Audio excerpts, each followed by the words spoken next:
প্রিয় দর্শক, আপনাদের সবাইকে স্বাগত। এই সময়ে সঙ্গে আছি আমি এম আকাশ।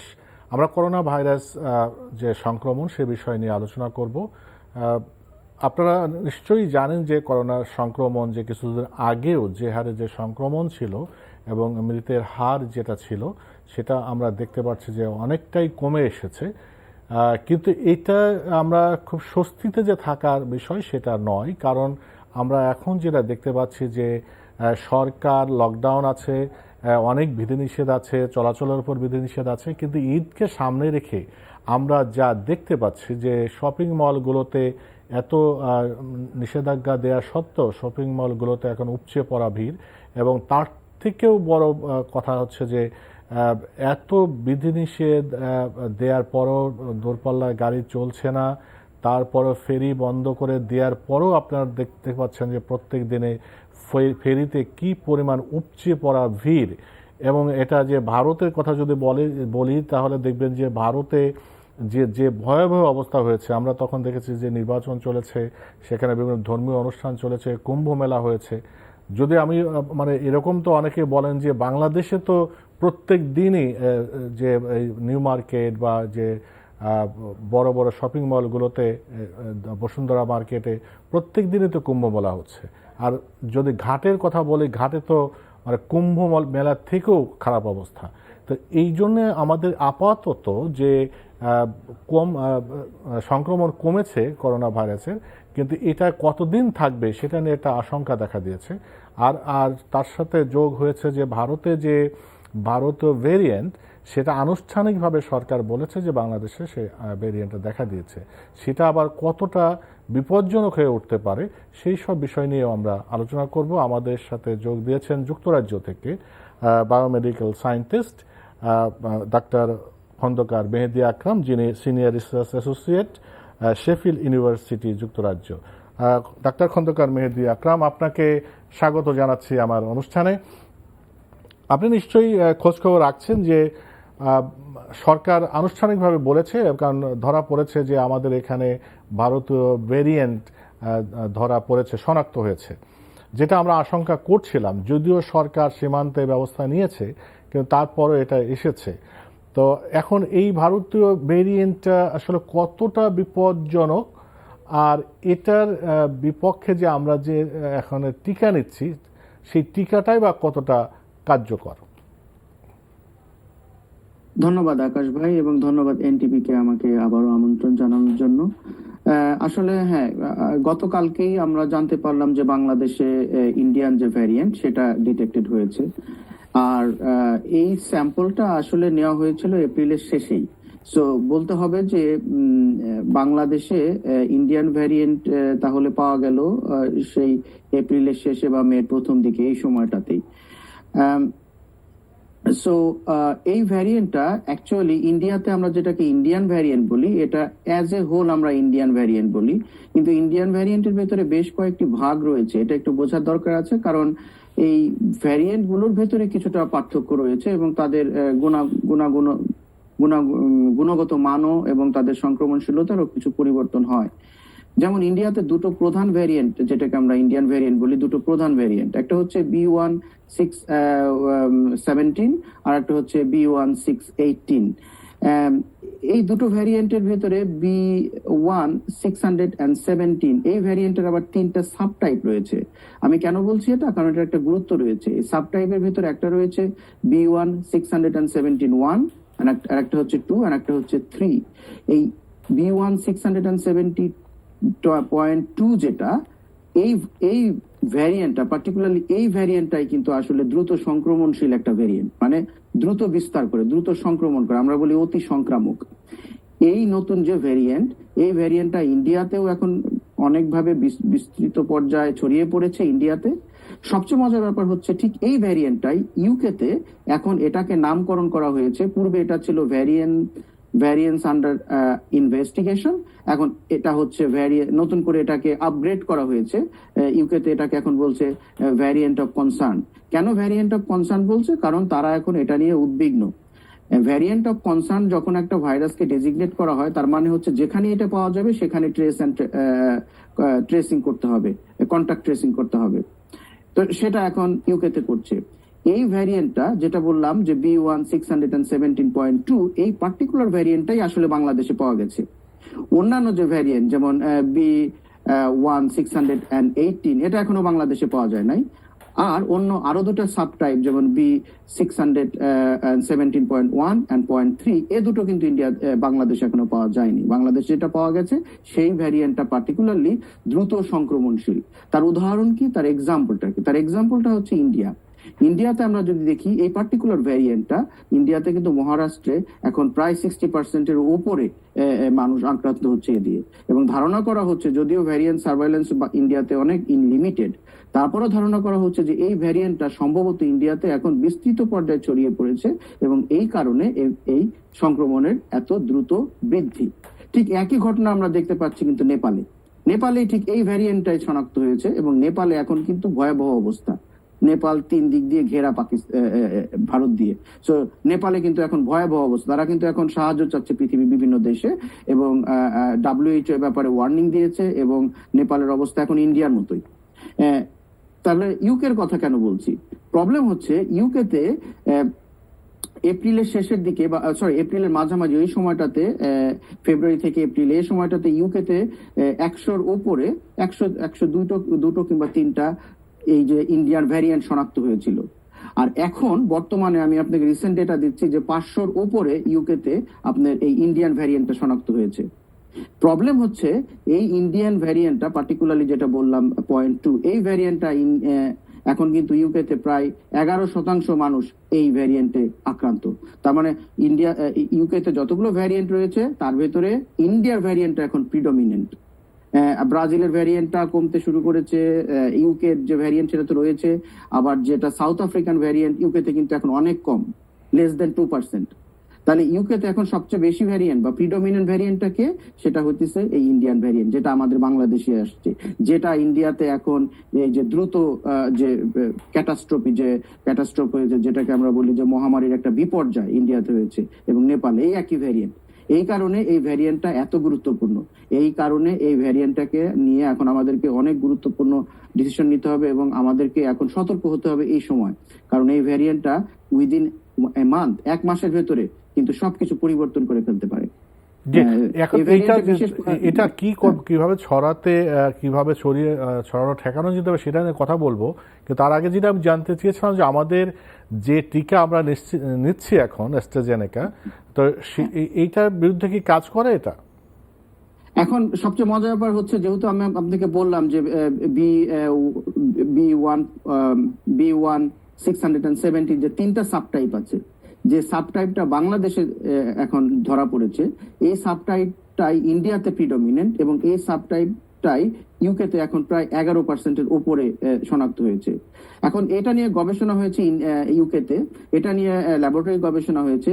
গবেষণাতে দেখা যাচ্ছে যে এই ভ্যারিয়েন্টটাতে 484তম স্থানে যে একটা মিউটেশন হয়, সেই মিউটেশনটা নেই, এবং 484 লোকেশনে যে মিউটেশন স্পাইক প্রোটিনে, এই মিউটেশন হলে সাধারণত ওই ভ্যারিয়েন্ট গুলা ইমিউন স্কেপার হয় এবং ভ্যাকসিন রেজিস্ট্যান্ট হয়।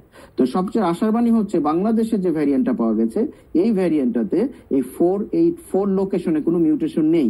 না থাকাতে বিজ্ঞানীদের, যেহেতু ইউকেতে এটা নিয়ে গবেষণা হচ্ছে, বিভিন্ন দেশে গবেষণা হচ্ছে, তারা অনেক আশাবাদী যে এই পার্টিকুলার ভ্যারিয়েন্টটা, ইন্ডিয়ান ভ্যারিয়েন্টটা ভ্যাকসিন বিরোধী নয়, তার মানে ভ্যাকসিন রেজিস্ট্যান্ট না। সো এটাই হচ্ছে একটা ভালো দিক, কিন্তু এই ভ্যারিয়েন্টটা আবার সবচেয়ে বেশি দ্রুত সংক্রমণশীল অন্যান্য ভ্যারিয়েন্টের চেয়ে, এবং এই ভ্যারিয়েন্টের সাথে তুলনা করেছে ইউকে তাদের ইউকে ভ্যারিয়েন্টের, এবং তারা 40 দিনের একটা ট্র্যাজেক্টরি তারা দেখেছে, এবং তারা দেখেছে যে ইন্ডিয়ান ভ্যারিয়েন্ট এবং ইউকে ভ্যারিয়েন্ট একদম সেম। তার মানে এরা একইভাবে একই গতিতে বিস্তার লাভ করে, কিন্তু সিভিয়ার কোভিড তেমন একটা বেশি করে না অন্যান্য ভাইরাসের চেয়ে, এবং এটা ভ্যাকসিন রেজিস্ট্যান্টও না। এটা ইন্ডিয়ান সায়েন্টিস্টরাও বলছে যে তারা আশা করছে যে পার্টিকুলার এই ভ্যারিয়েন্টটা, ইন্ডিয়ার এই ভ্যারিয়েন্টটা ভ্যাকসিন রেজিস্ট্যান্ট না। এবং ইউকের সায়েন্টিস্টরা অনেকটাই আশাবাদী এখন, কারণ ইউকে কিন্তু ভ্যাকসিনের উপর এখন ডিপেন্ড করছে, 60% মানুষকে ভ্যাকসিন দেওয়া হয়েছে। তো ইউকের সায়েন্টিস্টদের যে রিসেন্ট আপনার কমেন্ট যদি দেখেন, দেখবেন যে তারা বলছে যে এই ভ্যারিয়েন্টটা, ইন্ডিয়ার যে পার্টিকুলার ভ্যারিয়েন্টটা, এটা এখন ভ্যাকসিন বিরোধী বা ভ্যাকসিন রেজিস্ট্যান্ট না, যেমনটা south African variant resistant. Khandaker Mehedi Akram, যেটা বলছিলাম, তাহলে এই যে বাংলাদেশে ঢুকে পড়েছে, আমরা সরকার কিন্তু যথেষ্ট একটা ভালো একটা সিদ্ধান্ত নিয়েছিল ওই সীমান্ত বন্ধ করে দেয়া, এবং চেষ্টাও করেছে যাতে না ঢোকে বা আসলে তাদেরকে কোয়ারেন্টাইন রাখা বা আইসোলেশনে রাখা, তারপরেও ঢুকেছে।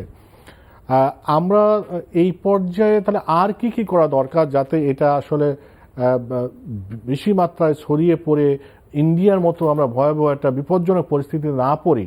এখনই কি ব্যবস্থা আরো কি নেওয়া যেতে পারে বলে মনে হয়?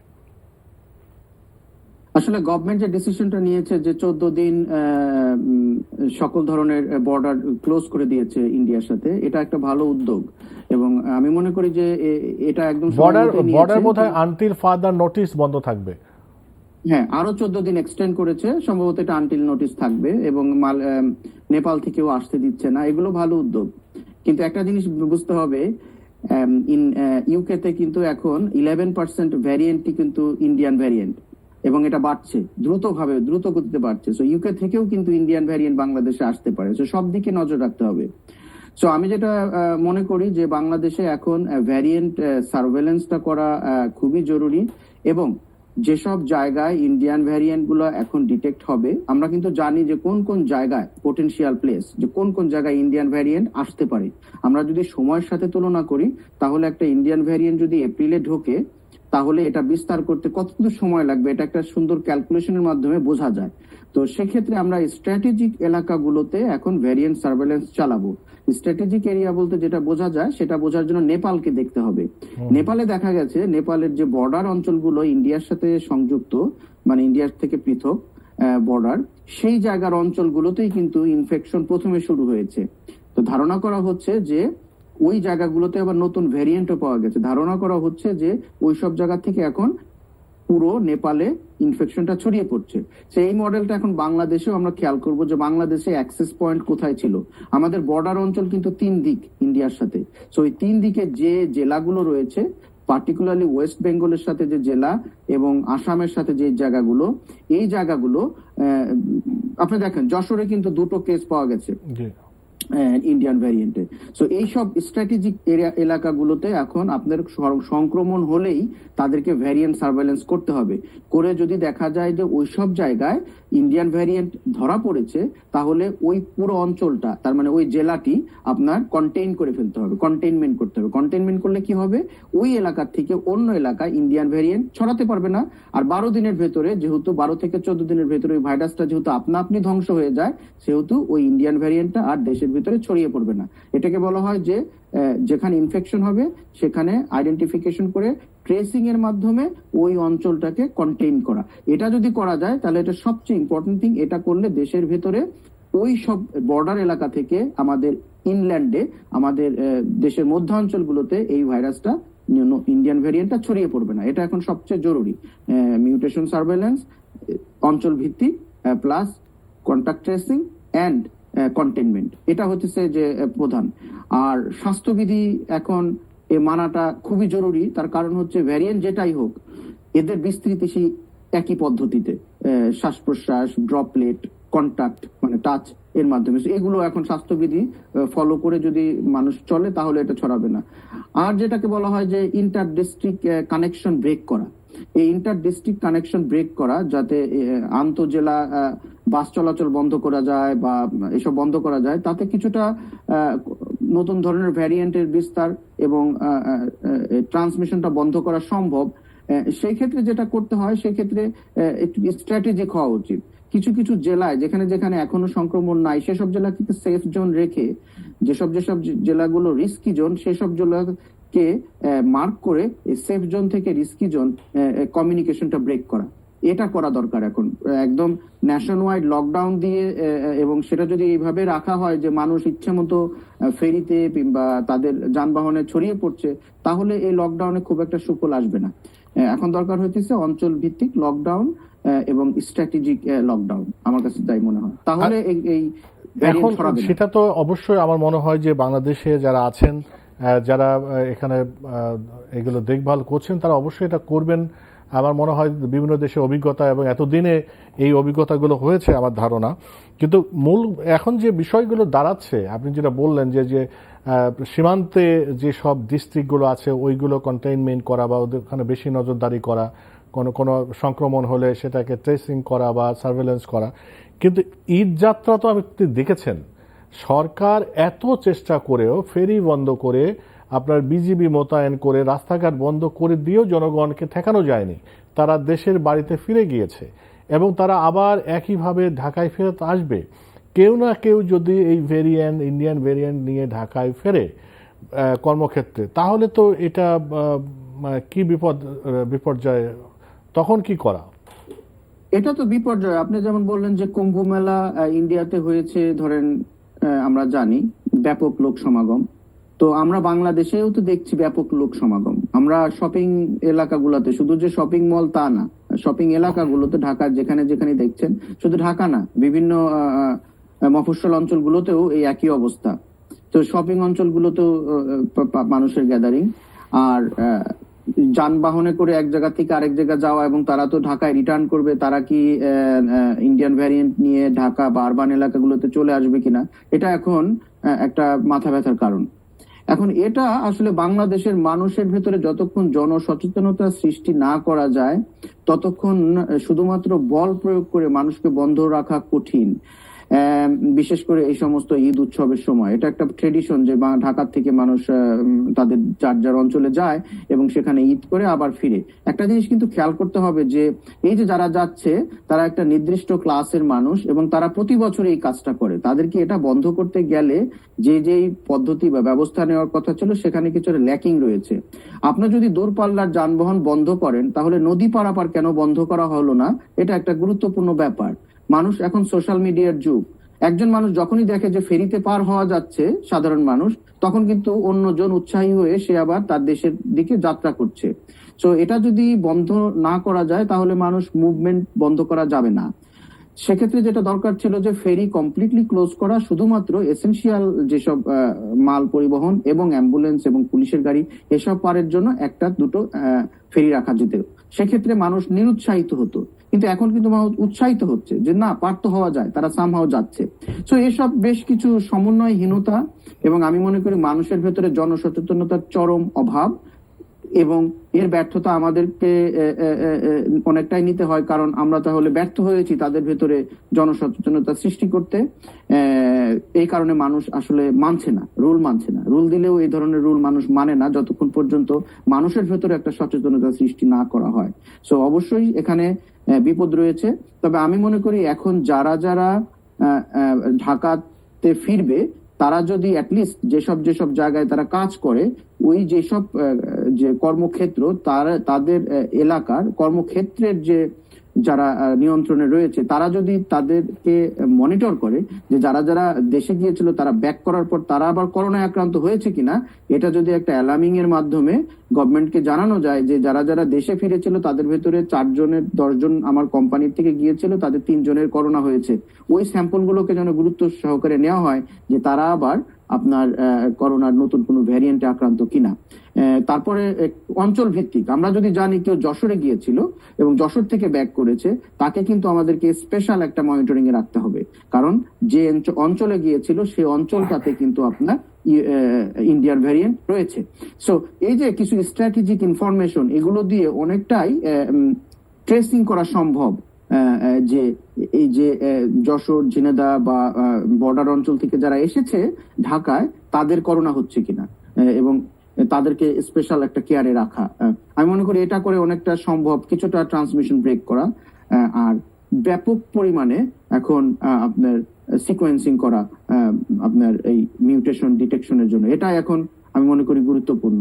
আর স্বাস্থ্যবিধিটা যদি আসলে স্ট্রিক্টলি মেনটেন না করা হয়, তাহলে কিন্তু আমাদের নেপালের মতো অবস্থা হতে পারে। এটা কিন্তু একটা ভয়ঙ্কর একটা ব্যাপার। এটা শুধু আমার কথা না, এটা অনেক বিশেষজ্ঞ কিন্তু এটা বলছে। জি, অনেক ধন্যবাদ ডাক্তার খন্দকার মেহেদী আকরাম, অনেক ধন্যবাদ আজকে আমাদের সঙ্গে সংযুক্ত হওয়ার জন্য। প্রিয় দর্শক, আপনাদেরকে অনেক ধন্যবাদ। আপনারা শুনলেন বিশেষজ্ঞ কি বললেন। আসলে বাংলাদেশের ক্ষেত্রে যেটা হয় যে যতক্ষণ না বিপদ নিজের ঘাড়ের উপর এসে পড়ছে, ততক্ষণ মনে হয় না যে বিপদ আমার জন্য আসতে পারে। সরকার এত কিছু ব্যবস্থা নিয়েছে, তারপরেও যা সরকারের কথা শুনছেন না, হাটে বাজারে যাচ্ছেন, শপিং মলে যাচ্ছেন এবং এই ভিড়ের মধ্যে যাচ্ছেন, ফেরিতে গাদাগাদি করে যাচ্ছেন, তারাই আসলে হয়তো আগে আক্রান্ত হবেন এবং অন্যদেরও বিপদের কারণ হবে। আমাদের আসলে সতর্ক না হলে আমাদের নিজেদেরকে বাঁচানোর কোনো উপায় নাই।